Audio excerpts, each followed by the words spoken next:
Ladies and gentlemen, boys and girls, it's Tuesday, January 23rd, 2018, and you know what that means. It's time to get nerdy, y'all. Welcome to episode number 57 of Two Nerds in a Pod, the nerdiest gaming podcast in the galaxy. I'm Lam, also known as Mr. Nice Guy, and I got my comrade in gaming commentary here with me, the miggity Mac, also known as Maction.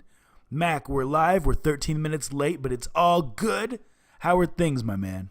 Well, things are all right. For those of you who were watching on Twitter, you may have noticed that I tweeted that we would be a little bit late, thanks in large part to a little thing called Windows updates. Yeah. I should not come home. We're here now. I should not come home and discover that my computer's being updated, and we will be unable to stream for a period of time because of that. But it's all good, man, because 13 minutes, we are worth every second of the wait. People are here. We're having a good time. It's all good. Other than the Windows update, how is life?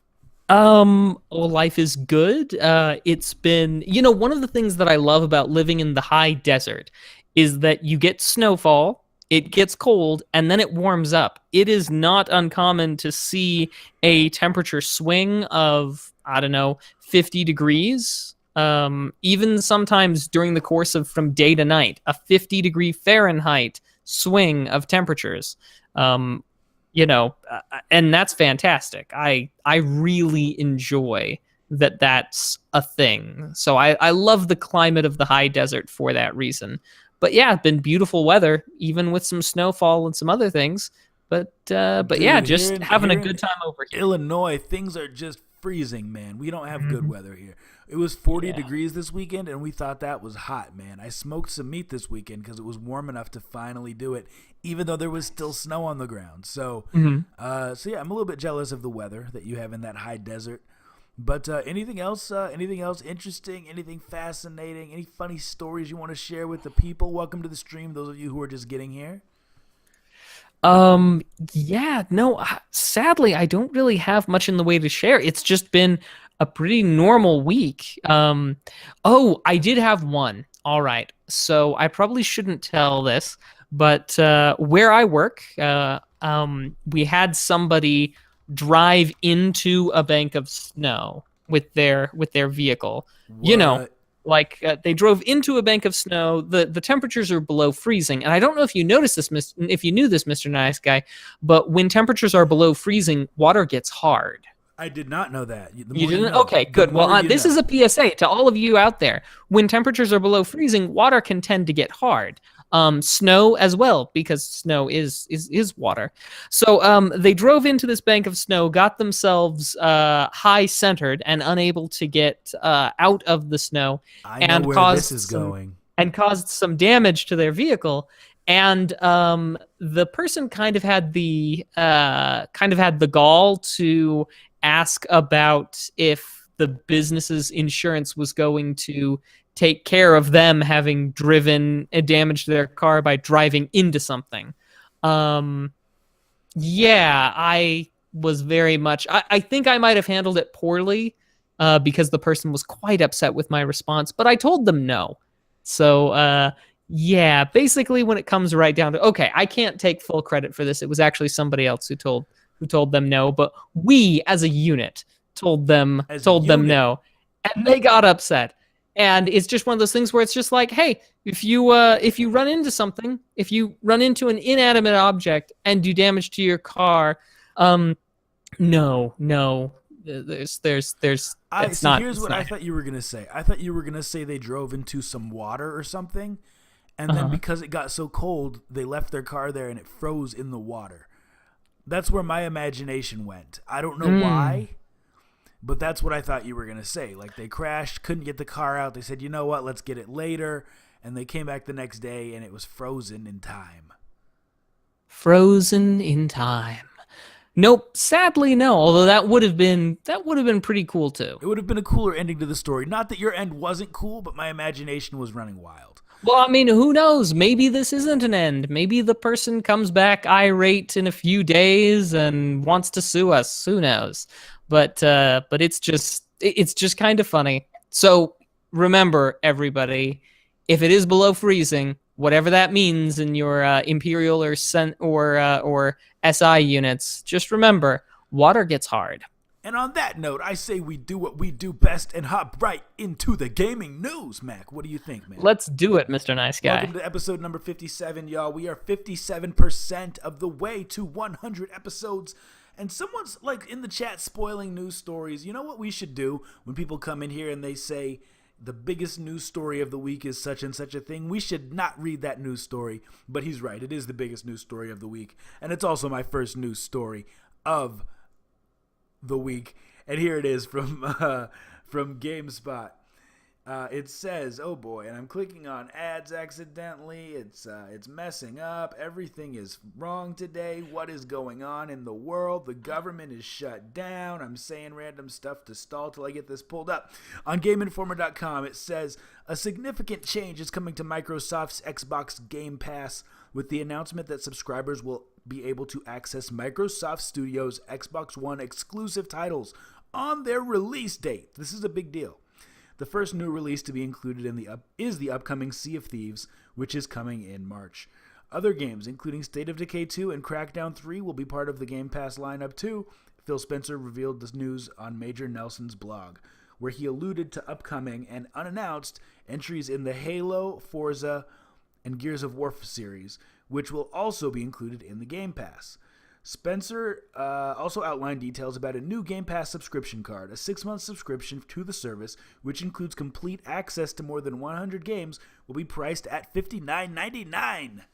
So, Mac, this is a pretty big deal, man. Effectively, any game that comes out for the Xbox that is exclusive will be included in this Games Pass. Now, you're probably thinking, people could just go buy the game. If they want to buy Halo, they can buy Halo. If they want to buy Gears of War, they can buy Gears of War. Or they can just pay $10 a month for this Games Pass that allows them to download the game and play it for free.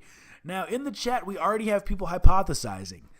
That means analyzing and making an educated guess that it means that the GameStop is going to die and that physical media in console gaming is going to die. Mac, do you think this is true? Is digital going to take over? Well, let me just ask you this, Mr. Nice Guy. Have we had any indication in the past that current gen console makers have wanted physical media to go by the wayside? Have we had any indication? Mm-hmm. Have they ever done anything in announcements or anything like that that made us think that they didn't want physical media to be a thing?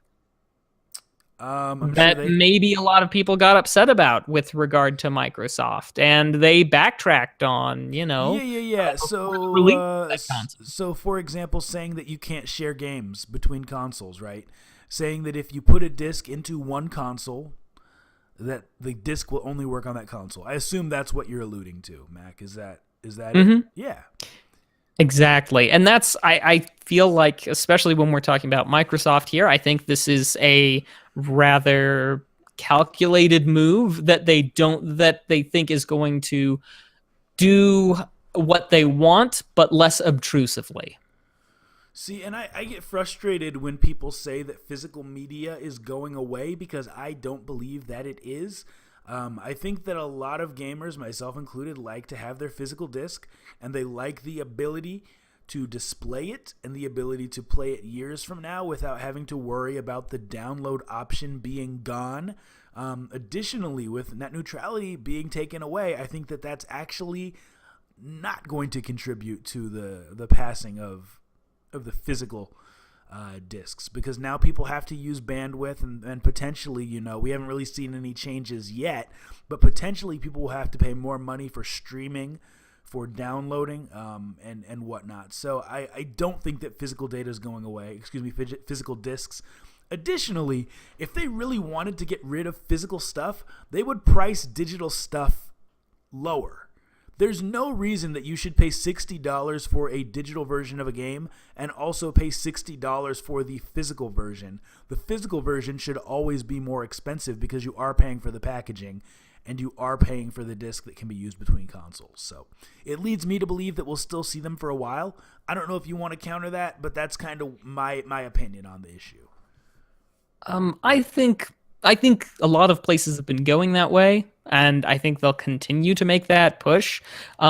If there is one really good way to make the push of, kind of nudge people in economic speak toward the decision you want them to make, offering convenience and low, or at least lower prices is definitely the way to do it. So, I mean, at the end of the day, you know me, Mr. Nice Guy. I'm more of a PC gamer rather than a console gamer. Yep. And we've pretty much with Steam, we've pretty much already been at a mostly digital only world for quite a while. Yeah, but I mean, I think that a lot of those games are available physically. You know what I mean? And it's the same Probably. It's the same premise as the Gamepass. I have Halo 5 and I do have it digital because it was $16 last week, so I wanted to get it for $16. That's a great price. But it is available physically, and it is available as a part of the Xbox Game Pass. So, I mean, people who want to play it digital, like myself in this situation, can. It doesn't mean that it's not available physically. But I get what you're saying with Steam, because Steam is it's a digital-only service. And you have your library of games on your PC, and it's super convenient when you want to switch between games. It's easy to see what your friends are doing, easy to hop in a game. So I get it. I totally get it. Maybe I'm just old school, and I need to come to this new era of digital games. But if I'm picking between a digital game and a physical game, and the price is the same, I'm probably going to go physical 100% of the time, 99% of the time. It's just my opinion. I see both sides of the argument. I certainly can't blame you, although this whole conversation reminds me of a certain time where a young Mr. Nice Guy and a young Maction were standing in line outside of a hotel in Century City, California, waiting for a bus to arrive and shuttle them into downtown Los Angeles at the Staples Center for an event, for an E3 event. Believe it or not, it's E3. And as those two young men were standing there waiting in line, they struck up some conversations with the people around them, who turned out to be at various, game industry affiliate people. And there was a guy who came from Michigan, and he had several brick and mortar stores. I don't know if you remember this guy. I vaguely do remember this. Yeah. Yeah, and as we were talking, he had mentioned that he had been planning for the past several years his 3-4 year plan to get out of brick and mortar games stuff entirely, and that he already had his exit strategy. And this would have been back in 2012, if I recall properly. Yeah. But I really felt like, in a lot of ways, that people deeply involved in brick and mortar stores had been looking for quite a few years as to how they could diversify or get out. So, I mean, I just see the grinding continually onward. I could play devil's advocate, but I think we'll keep it moving. Now, Max, speaking of E3, dude, how fun would it be to go to E3 this year? Well, I think it would be very enjoyable. Mr. Nice Guy, as long as I can go with you, it's definitely going to be fun. Dude, that's what I'm talking about. Let's talk about it off stream.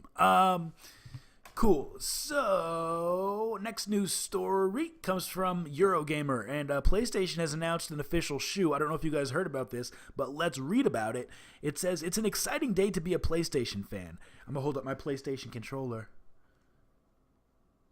because I'm a PlayStation fan. I have all three, so I'm actually not. I'm not a fanboy. I love all consoles. As well as a range of amiibo-like figurines, Sony has also announced an official PlayStation shoe. Nike is making the colorful boot in collaboration with NBA All-Star Paul George. The shoe boasts light-up PlayStation symbols with not one but 3 settings, off and on and pulsing. There's also a PSN voucher code on the heel of each pair. What does it unlock? Sony has not said. They should say what it unlocks. Other features include a power button, PlayStation colored eyelets, and a zoom airbag to make your toes feel extra comfy. There's no price yet. The shoes are yet to go on sale. The footwear will be released worldwide, however. I read a little blog where Paul George, the NBA star who's involved in making this shoe, Welcome to the stream, you guys who are coming in. Love to have you here. Thank you so much for coming in and bringing the excitement. I read a blog where NBA star Paul George was talking about how he's always been a gamer and how he's always been a PlayStation gamer and how excited he is to be able to make his signature shoe and have it tied in with the PlayStation theme. So, Mac, here's my question for you.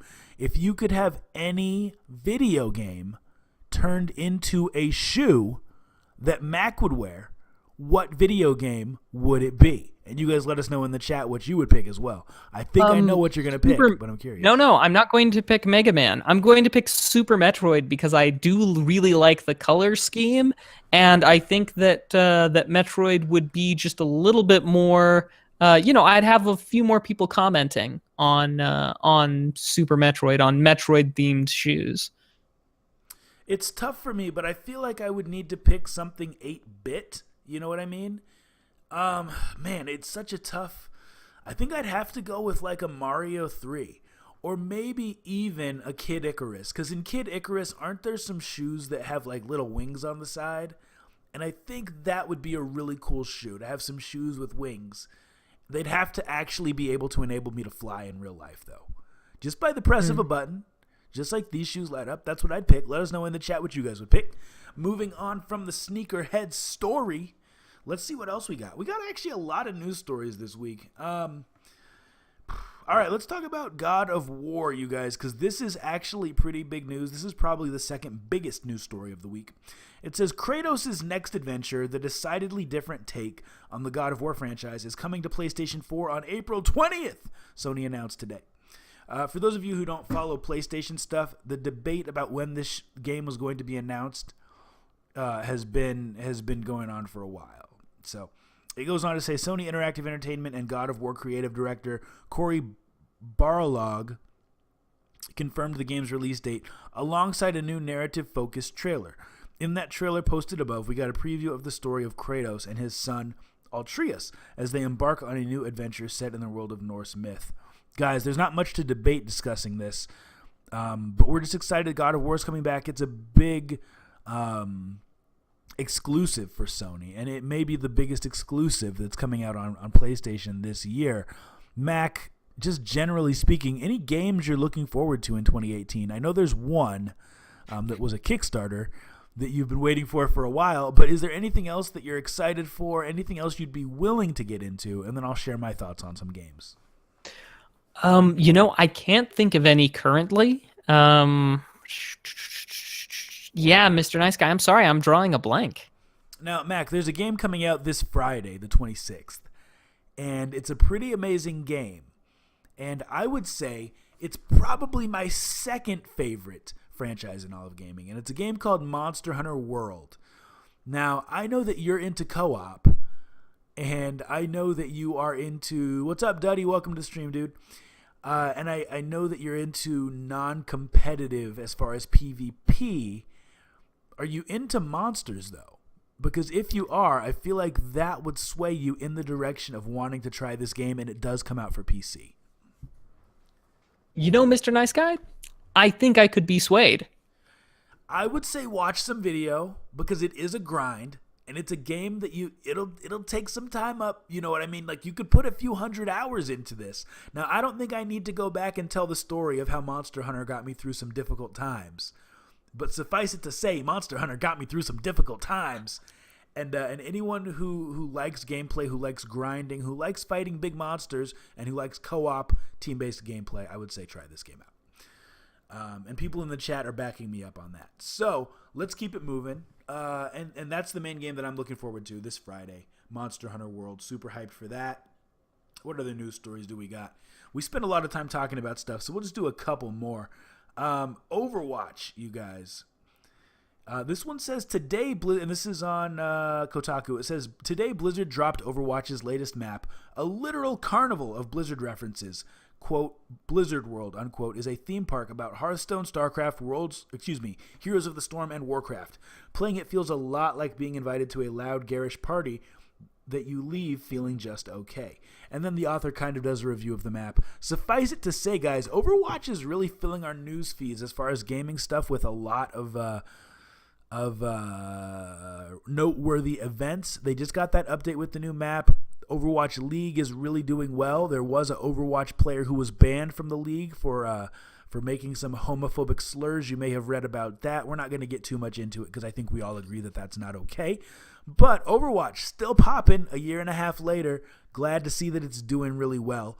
And you know what? Let's end our news story right there. Mac, that's our news for the week. I'll turn it over to you, buddy. All right. Well, now we move on to the next little segment of the show. The segment that we like to call Gaming History. Now, I often try to look through those games that were released since we did the show last, but in years previously, and highlight just a couple that were either really important to us, made a big difference in our lives and such. And when the question is about releases, I tend to go for the US release rather than the Japanese release. I know there are some other people who do this sort of thing from time to time, and they tend to focus on Metroid was released today in Japan. It's but that didn't make as much of a difference to us. So that being said, I have a couple. Mr. Nice Guy. Yes, sir. This first one, I'm going to take a stroll down memory lane, and I hope you'll forgive me. It happens to be Resident Evil 2, released in 1998 for the PlayStation 1. Awesome. Let's hear it. Now, did you, Mr. Nice Guy, play any of the Resident Evil series? No, dude, I was an N64. Oh, just in general? Yeah. There was one that I played on Xbox a little bit, man, but it's never been my thing. I can never really get into it. And it's a great franchise. It's well made. It's just not for me. Yeah, no, I totally get it. And if you had asked Little Mac back in the day when he first played Resident Evil 2, if the Resident Evil franchise was for him, he would have said no. As a matter of fact, to this day, the scary survival horror, the horror aspect of the Resident Evil games, it's never really been a big thing for me. I'm timid. I get frightened so easily, Mr. Nice Guy. And Resident Evil 2 just did me in. At the sake of sounding repetitive, I was only able to beat Resident Evil 2 because I had to trick myself through sound. And what that means is that in Resident Evil 2, if you enter a room and it's silent, there are enemies about.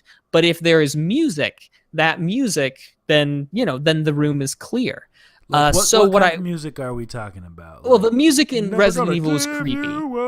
Or No, it was atmospheric. It was creepy, it was no worries. And it was just this rough soundtrack to listen to. It was rough for me. It really grated on my nerves. So what I had to do was I had to enter a room and turn and unmute the television, basically, so that I could hear, is it silent? In which case, let's shoot, some monsters, get ready to kill some monsters, or is there music? In which case, I would mute the television again and play some of my own music that was, it was more my speed so that I could actually get through it. The only reason I made it through Resident Evil 2, and it took me darn near, from the first time I played it to when I finally beat it, at least 3 years.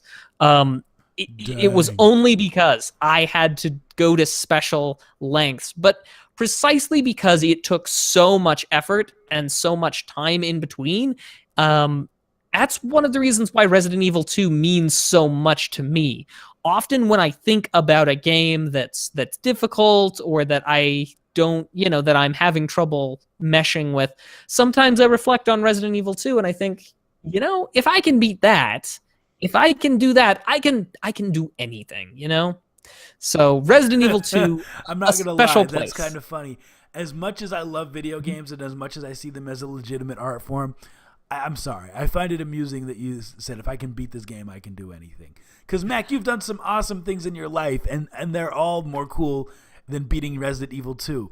But I'm glad that was the pinnacle of I can do anything. That's cool, and I respect that. No. Resident Evil 2, I peaked. I'll never get better than there.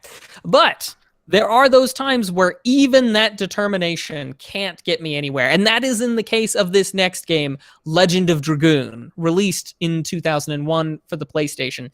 And this, I could never get through this game for a completely different reason. And no, it wasn't the fact that you had to get your timing right. It had quick time events in most battles, and then you had these short little cutscenes after you successfully did a quick time event, so you were like, oh my gosh, I have seen this short cutscene so many times, but the damage boost it gives me is so worth it.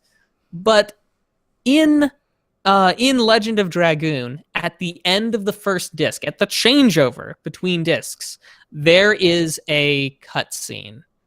There's it's a video. It's, a video on the disc, and there was a scratch in that segment of the disc. Yes. So I was never able to get to the disc change spot. I knew that a disc change was coming up because I had...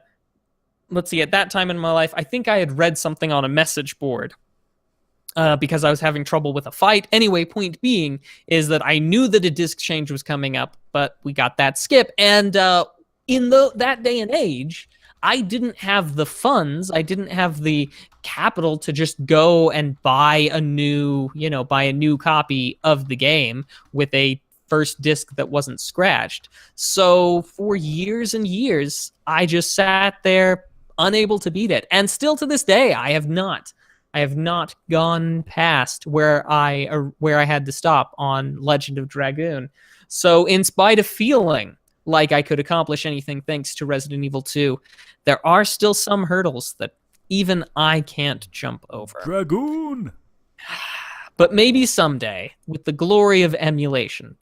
And so the third thing I want to talk about is not so much a specific game, but a sort of game-changing thing. As you may know, in the early 1980s, we saw what we call the video game crash. It's really kind of pinned and hoisted on the Atari and the release of E.T. the Extraterrestrial, which I believe was the first major motion picture licensed video game, which turned out to be a horrendous flop. Of course, that's credited as being the precipitating event in the downfall of video gaming in the early 1980s. Naturally, video gaming more in the sense of consoles, because it was still kind of going strong in the computer side. Until, of course, Nintendo came onto the scene with the Nintendo Entertainment System, or Famicom, if you were over in Japan. But what, of course, Nintendo brought to the game there that changed things up and made a huge difference was the fact that Nintendo kept a lockdown on who could put out cartridges. You were only allowed to do so many games per year. That's right. You couldn't just make a bunch. You had, I believe it was either 3 or 5 games per year that you were permitted to make. So you had to make those your 5 best games. And of course, had to pay Nintendo the money, and they had lockout chips and all sorts of things.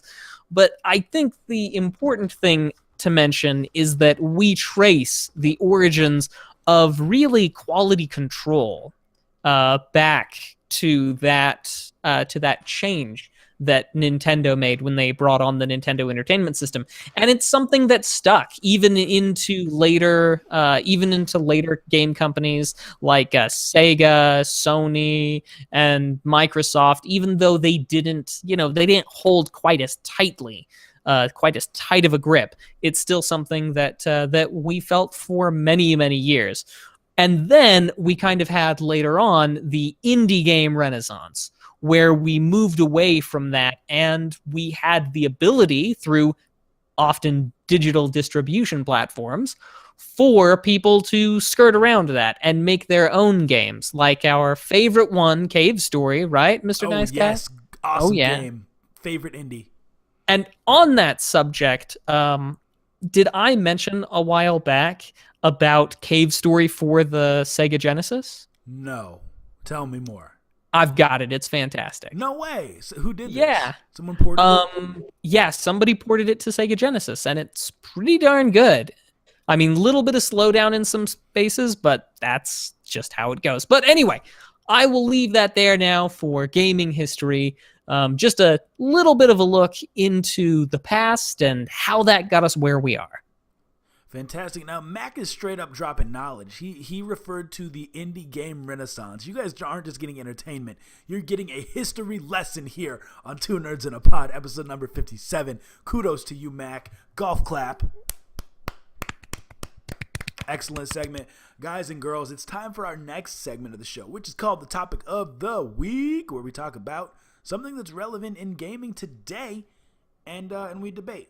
Now, Mac, there's two options today as far as what we can talk about. Now, I'm going to let you pick from the two without really divulging.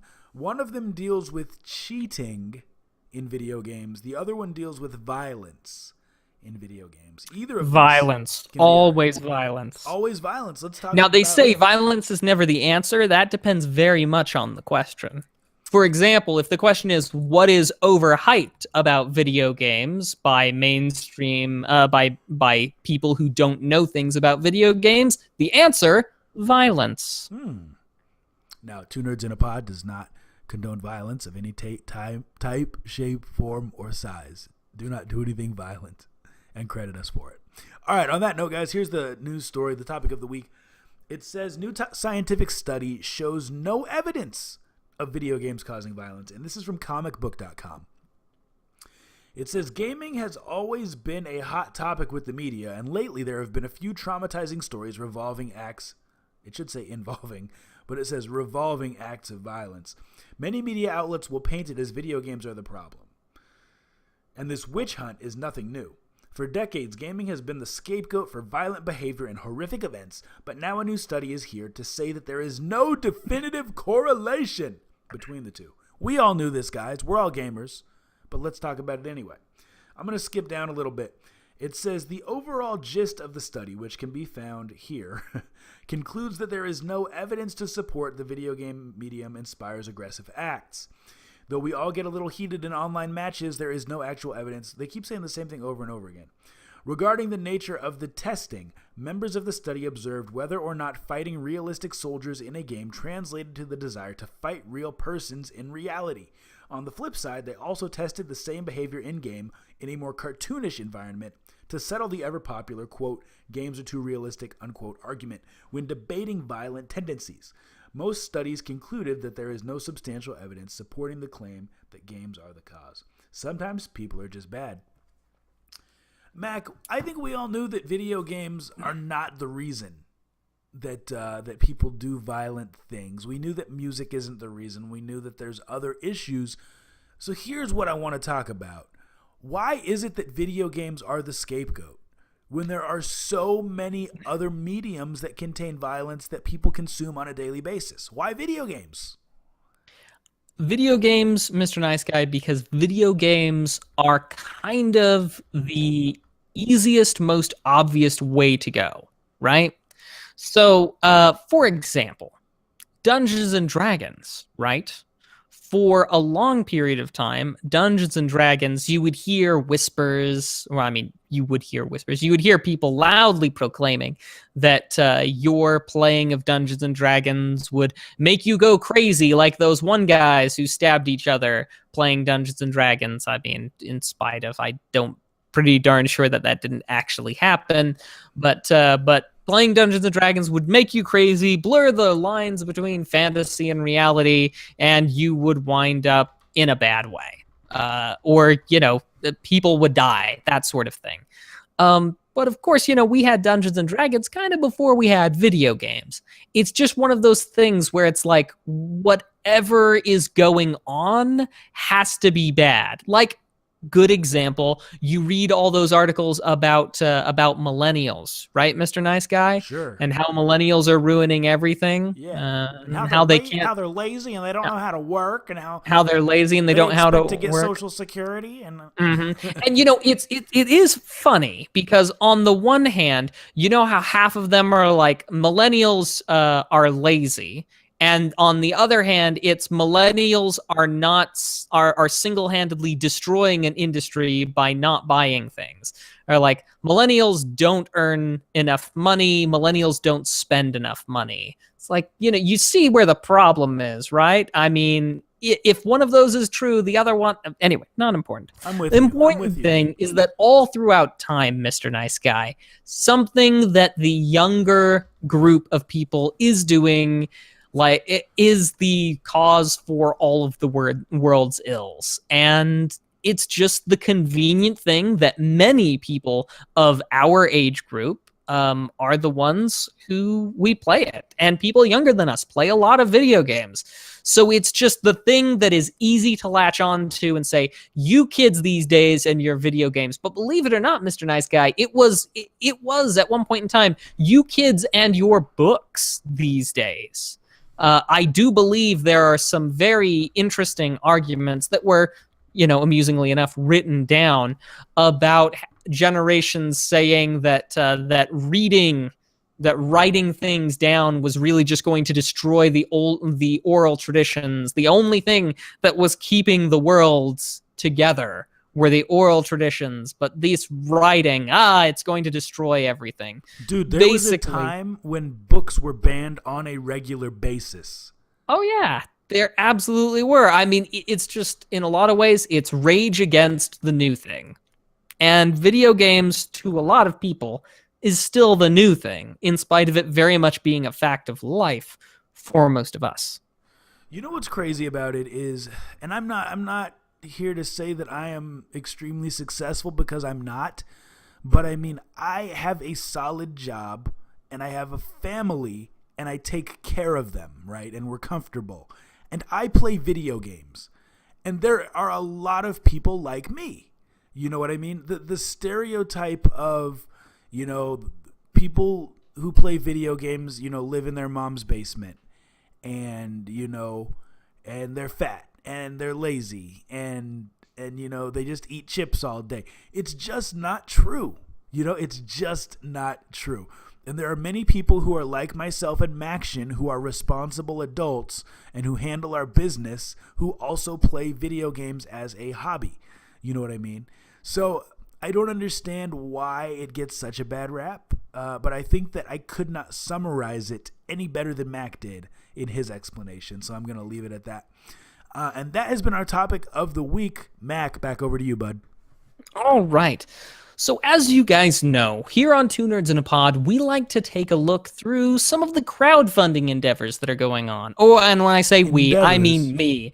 I like to look at the crowdfunding endeavors. I like to present something video game related.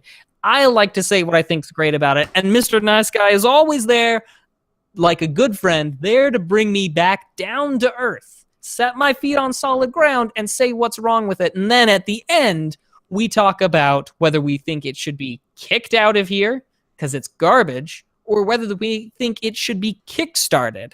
And we encourage those of you who are here with us in the chat to put in your deliberation as well, whether you think it should be kicked out of here or kickstarted. Now, in my defense, you had an awesome one last week, and I did not have anything bad to say. Oh, no, there was nothing bad to say about it. So, this one is called The Seashore. It is being developed for the Nintendo Switch, as well as for the PC. And this is not without sin.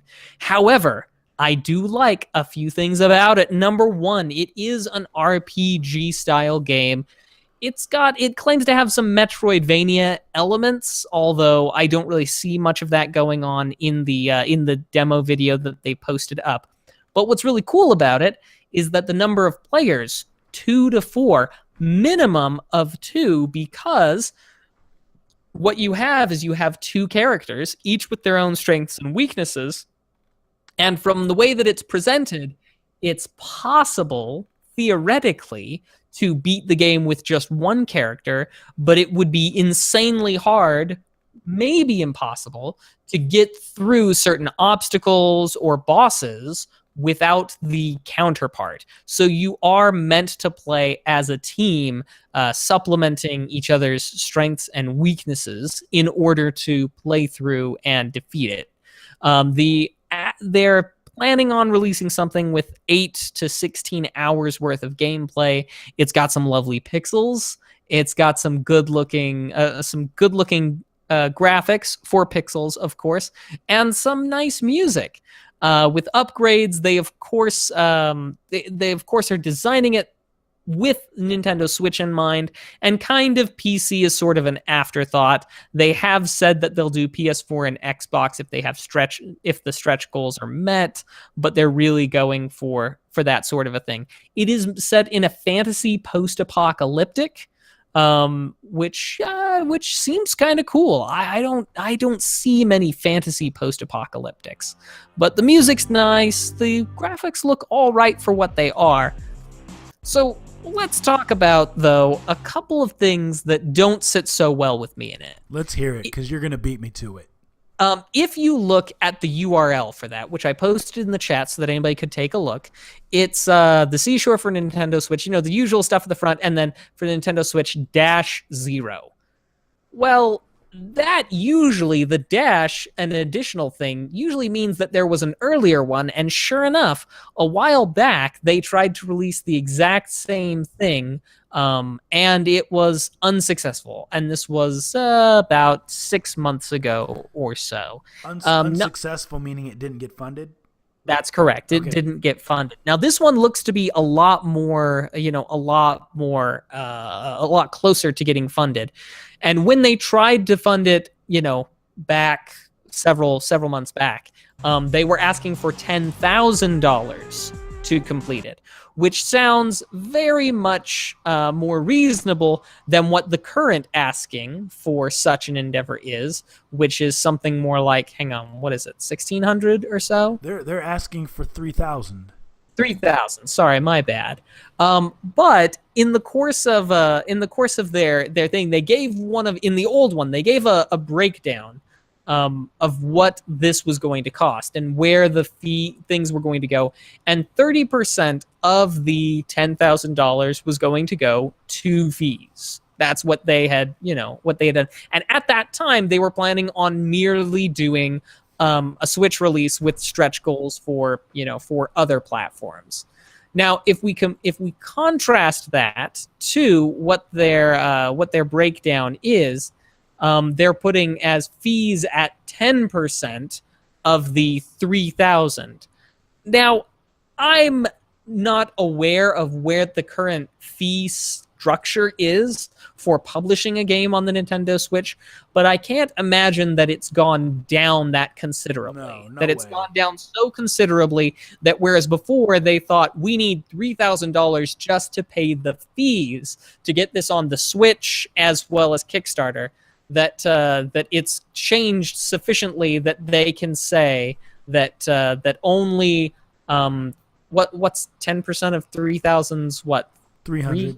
300, yeah. That only $300 is what's going to be needed for the for Kickstarter and that. So I feel like this is one of those cases where I like the idea. It is a bit of a risk on account that they haven't really got anything that they've produced before, and they've done this thing where they've put the project back out there and scaled it back in such a way that they're like, if we can hit this goal, and there is no doubt that once a Kickstarter hits its fully funding goal, it is easier for people to pledge their money because they feel more confident in a project actually going through to completion. Even though there's this big part of me that's like, that's kind of silly because you'll get your money right back if it doesn't get funded. So, you don't even get charged if it doesn't get fully funded. So, there is no risk. There is no problem until then. But, that's how humans are. Humans think like that. They think, oh, it's fully funded. It's definitely going to happen. I'll throw my money in there. So, anyway, that's just one. But, Mr. Nice Guy, I don't want to take any more ammunition away from you. Please. There are words that are misspelled on the Kickstarter, Mac. No, I'm not that much of a jerk. Although they misspelled inspiration, and they spelled it with A's instead of I's. So that to me, I don't know, man. I clicked on the profile, and it looks like this studio was created in 2016. One thing that I like to see when I'm looking at a video game Kickstarter, I like to see what the individuals involved have done before. That's not to say that someone can't put out a first game on Kickstarter and have it be good, but generally, if I'm going to even consider giving money, I want someone who has put out a game before. here's the other thing. I feel like they are vastly underestimating the costs of what it takes to make a game, just like you said. There's no way that they can do this for $3,000 unless the game is already completed and they just need it to submit to Nintendo so they can get on there. I just feel like they haven't planned ahead. You know what I mean? But when I first watched the video just now, I thought, oh, wow, this is a really cool idea. It looks a little bit like Cave Story with updated graphics. I like Metroidvania games. I like these little indie games. But it just, I don't know, Mac, it just seems like they haven't thought everything through.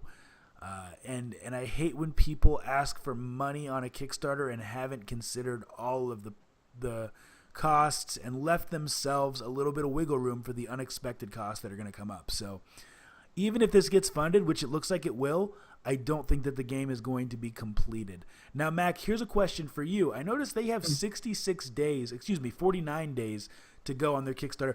I thought Kickstarter is only allowed for 30 days. No, you can do, I'm not sure how many things. I know that I see primarily 30 days and 60 days. Those are the big ones. Although you might potentially be able to do it even longer on Kickstarter, but I think 30 or 60 are what they permit for on Kickstarter currently. But then again, I've just interacted with a lot of Kickstarter campaigns. I've never tried to do one myself. Okay. Huh.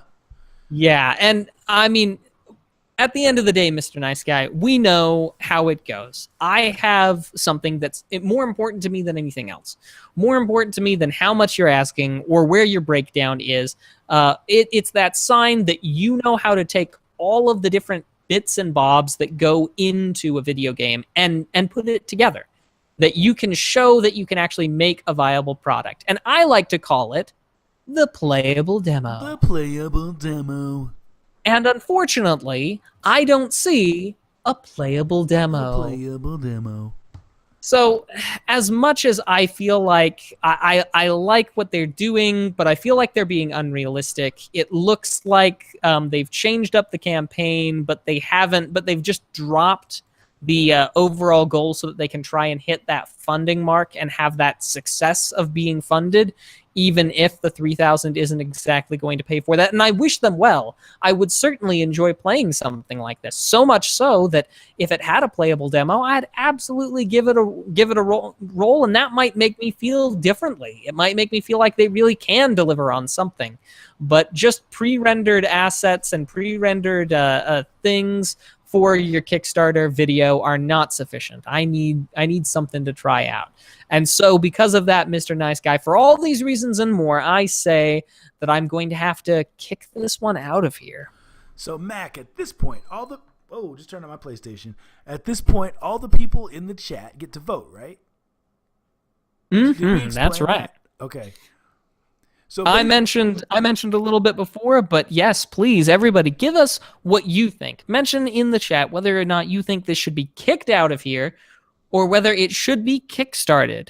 You go ahead. No judgments on our part if you like it. Now, man, for the reasons we listed and the fact that it seems like not enough planning has it come in place for this.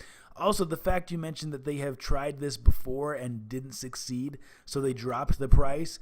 That leads me to believe that they know the game is going to cost more, but they're asking for less so that they can just get it kickstarted. That's a kick to me. I think we need to kick this, just like the Patriots are going to get kicked out of the Super Bowl on February 4th. As a sports ball expert, I can confirm that is what is going to happen. That's right. That's what we have our fingers crossed for. And it seems like people in the chat seem to agree that this is not something that should be funded, Max. So I think we're on point there. Should we move on to our next segment of the show? Absolutely. Your favorite, my favorite, everybody's favorite. Everybody's favorite, except for Pazzi. He really likes your last segment that you end the show with. And I do too. It's fantastic. But now, boys and girls, it's time for a segment called the Dummy of the Week. A segment of the show where I talk about somebody who did something stupid, idiotic, or downright dumb, and then we make fun of them. Now, this week's news story comes from eveningsun.com. It says a Hamilton Bend Township man and a Carroll Valley Borough man. Both had charges filed against them and warrants out for their arrest after they allegedly beat up a man for a PlayStation 4. Now, you guys know I'm not a fan of the word allegedly. Let's continue. This is actually a few weeks old. It says, on December 12th at about 9:30 p.m., police were dispatched to the 2200 block of Mount Hope Road, Hamilton Bend Township, for a report of a robbery, according to an affidavit filed with the district judge, Mark Beauchat. Police arrived and spoke with the victim, Jacob Daywalt, who said that Seth Logan Doxey, 22, of Hamilton Bend Township, they've already made it clear that's the township, they don't need to say that anymore, agreed to pay him $250 for a PlayStation 4. Daywalt told police that he was in his front yard. Now here's the main thing that is a problem. If you're going to sell something to someone, don't meet them in your front yard. Just meet them in a public place. There's no reason to let them know where you live, because what if you live in a really nice house? They're just going to come back and steal from you later.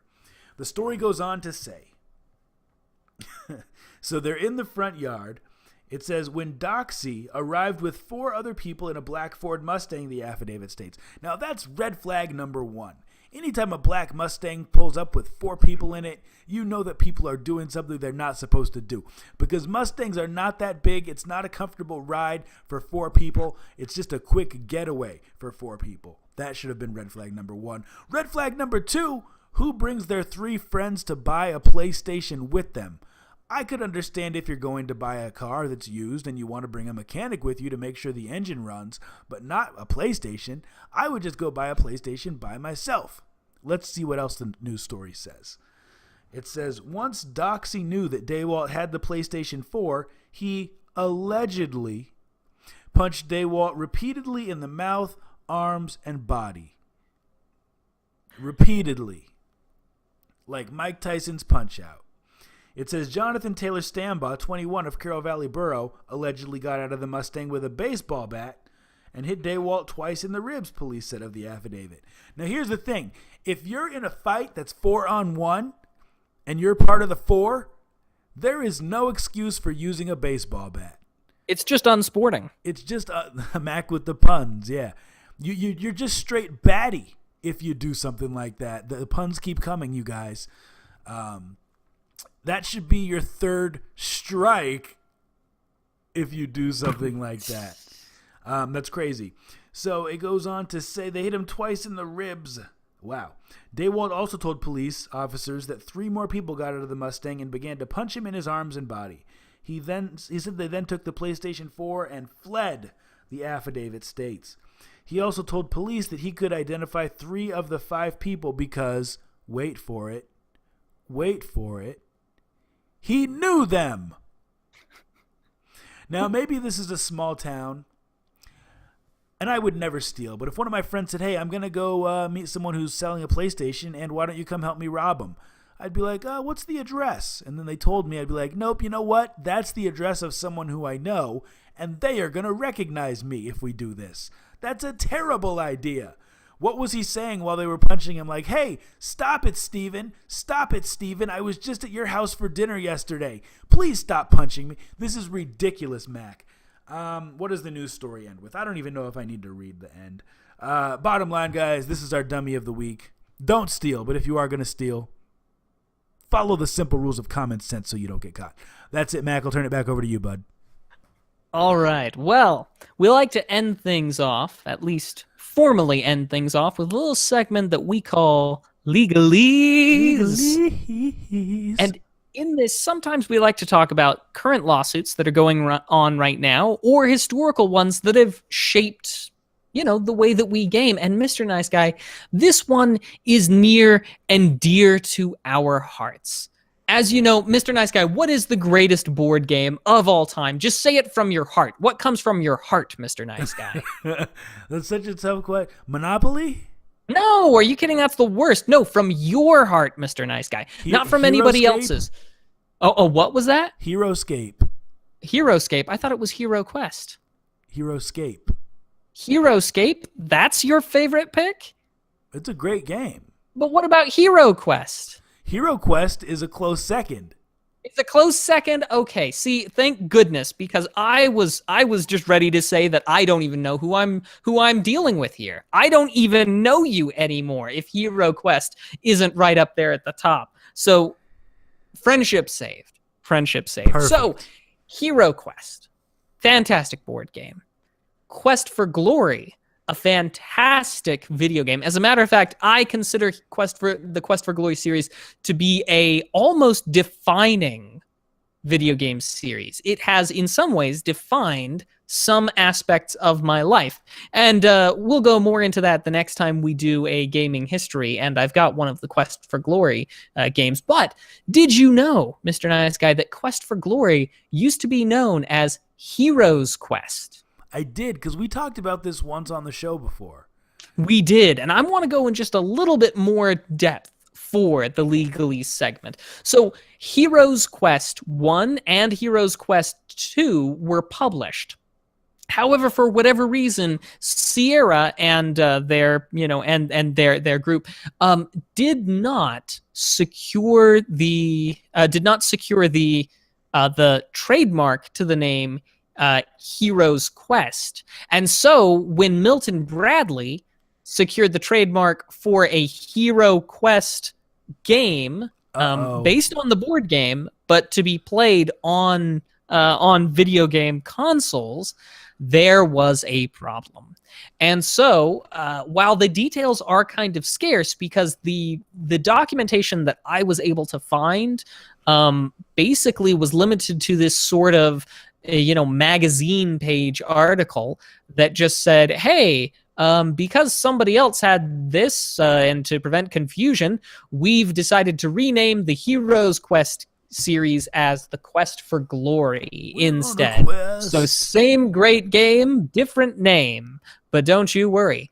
But yeah, so our two favorites, Mr. Nice Guy, Hero Quest and Heroes Quest, were locked in trademark deadlock for a period of time until Sierra changed the name from Heroes Quest to Quest for Glory. And so I always knew the series as Quest for Glory. It was news to me. I mean, and it hasn't always been news. I've known it for a little while. But I was shocked to discover that that Quest for Glory was once Heroes Quest, and that your favorite Hero Quest board game is the very reason why I came to know it as Quest for Glory. But anyway, nothing too crazy, but it's kind of fun sometimes when you look back and you see that two intellectual properties that we each love separately had that kind of an influence on each other. And sure, maybe it was because of a legal battle, but who cares? All we know is that they are where they are today because of each other. They should come up with... Go ahead. No, and that's the important lesson. They should come up with a law that if the name of your intellectual property is not that unique, that you can't sue over it. You know what I mean? Or be sued over it. Because Heroes Quest, heroes go on quests, right? That's not True. That unique. You know what I mean? It's not like... I'm trying to think of a company that has a unique name. And they do kind of have that in genericide. Your trademark, you might not be able to trademark something because it's so generic, right. Or you might lose the trademark because it is too generic to be held. If it's synonymous with the act or with the product, then it can't continue to be trademarked. Although I can't really think of any recent trademarks that have been lost to genericide. But they do kind of have that, although I definitely agree with you. There are a lot of ways. I mean, I feel like there are trademarks and patents that are given out that definitely shouldn't be given out. Just for that same reason. Good stuff. Well, ladies and gentlemen, boys and girls, this has been episode number 57 of Two Nerds in a Pod. We're 57% of the way to 100 episodes, and we're not done yet. We got one more segment we like to do before we go. It's called What We've Been Watching and What We've Been Playing, where we talk about just that, what we've been watching and what we've been playing, and you let us know in the chat the things that you have been watching and playing, because we're always looking for cool, nerdy stuff to hop into. Mac, you want to lead us off? Sure. What I've been playing has been a game for the Nintendo Entertainment System called Strider. In the most recent Games Done Quick marathon, they did a speedrunning tutorial where they essentially taught somebody how to speedrun this game, Strider.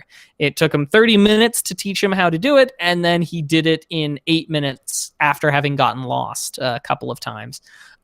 Strider has some issues, but it's not the worst game I've ever played. I'm not speedrunning it, of course, because I'm no speedrunner, but it has been enjoyable to kind of play that Nintendo game. As for what I've been watching, Mrs. the Mac and I have, at the recommendation of a friend, been watching a series called The Magicians. And I'm not going to lie, I kind of love and hate that series. I hate it because it is kind of stupid and tropey a lot of the times, but then out of nowhere, it'll do an episode that turns out pretty darn good. Like, for example, we all know that there are those episodes that are really stupid where it was all a dream and the person was trapped in in their own brain and blah, blah, blah, and those always suck.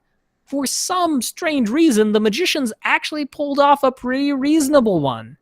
Probably one of the best I've seen.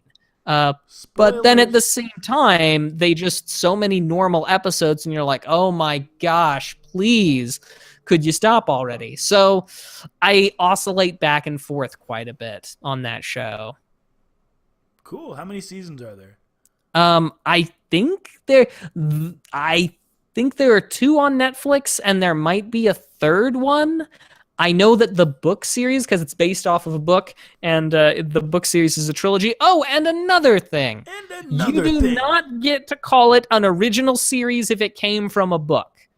The Magicians is not a sci-fi original series. You took it from a book. Here's the thing, though. What's your definition of an original series? Because Netflix is known for re-airing shows that are on other networks or that came from other networks. So I feel like when they create something, quote unquote, create something new and it's exclusive to their platform, that's what they mean by original series. House of Cards. I have to put my foot down and I say, if it is not original programming, we can let Stranger Things, that can be a Netflix original, because even though it's got lots of homages and lots of interesting things, you know what it isn't? It isn't a book that you turned into a television series. It isn't a manga that you turned into a series. It's none of those. It is an original work. This is its first iteration. And while some ideas might be similar to other things, it is unique in that sense. But you don't get to call it an original if it comes from a book, if it comes from a thing. The Matrix, you don't get to call that an original. I know they didn't call it an original, they just implied it.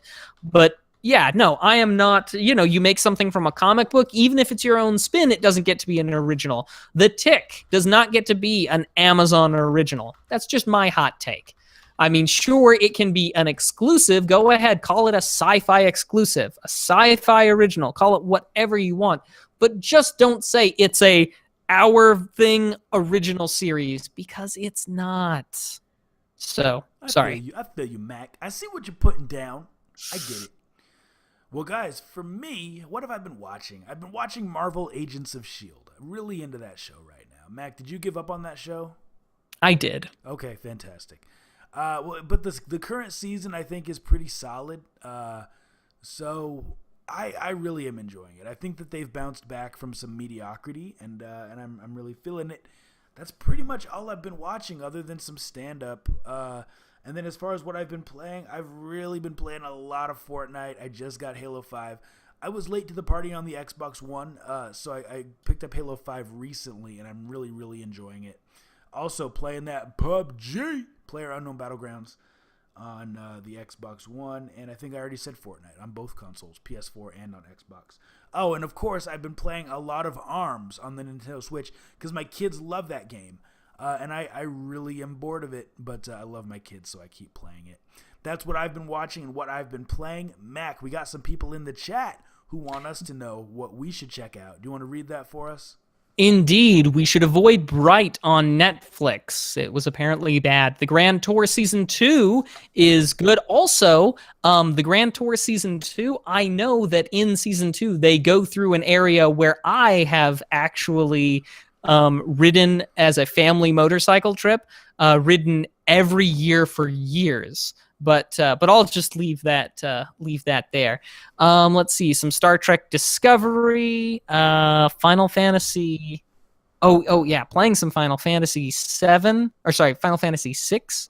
Let's see, rewatching the Marvel Cinematic Universe. Playing some Nier Automata, some Persona 5, Dragon Ball Z Fighter Beta, and yeah, that looks like the general gist of it.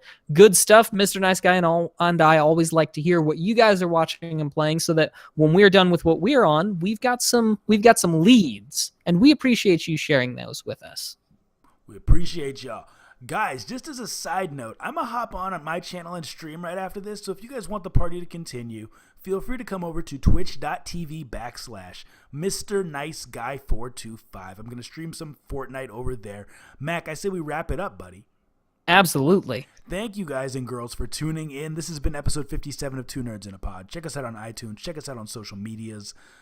Leave us a rating if you had fun, and we'll be back next week here, same bat place. Same bat time, same bat rhymes. Keep it nerdy. Deuces.